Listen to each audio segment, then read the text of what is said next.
Elle a empoisonné sa belle-mère pour garder son mari. Personne n'aurait pu imaginer qu'une femme aussi douce, aussi calme, aussi respectée dans le quartier cachait une peur si profonde qu'elle allait la pousser à commettre l'irréparable. Avant de continuer, abonne-toi maintenant, laisse un like et écris en commentaire. La jalousie détruit tout. Si tu penses que la peur peut transformer quelqu'un en monstre. Hawa aimait son mari plus que tout. Du moins, c'est ce qu'elle croyait. Depuis leur mariage, elle vivait dans l'ombre d'une seule personne, sa belle-mère. Une femme autoritaire, froide, toujours critique. Tu ne cuisines pas comme il faut. Mon fils a maigri depuis qu'il t'a épousé. Une vraie femme doit savoir garder son homme. Chaque mot était une lame. Chaque regard, une humiliation. Au début, Hawa pleurait en silence. Puis elle a commencé à observer, à écouter, à se méfier. Sa belle-mère venait tous les jours, sans prévenir. Elle fouillait, elle commentait, elle comparait Hawa aux anciennes prétendantes de son fils. Et un jour, elle a dit la phrase de trop. « Mon fils mérite mieux que toi. » Cette nuit-là, Hawa n'a pas dormi. Dans sa tête, une idée a commencé à grandir, lente, dangereuse. Et si le problème disparaissait? Elle ne voulait pas divorcer, elle ne voulait pas perdre son mari,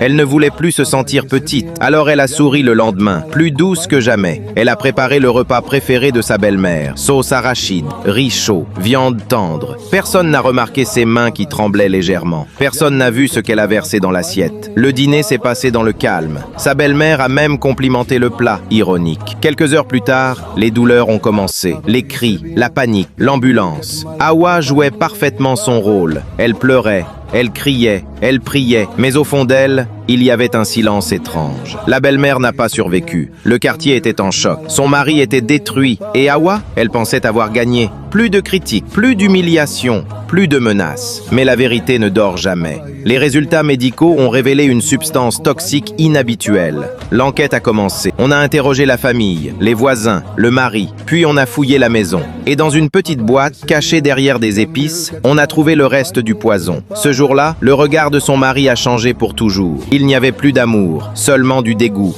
de l'incompréhension, de la trahison. Hawa n'avait pas protégé son mariage, elle l'avait détruit de ses propres mains. En voulant garder son mari, elle a tout perdu. La jalousie ne crie pas toujours.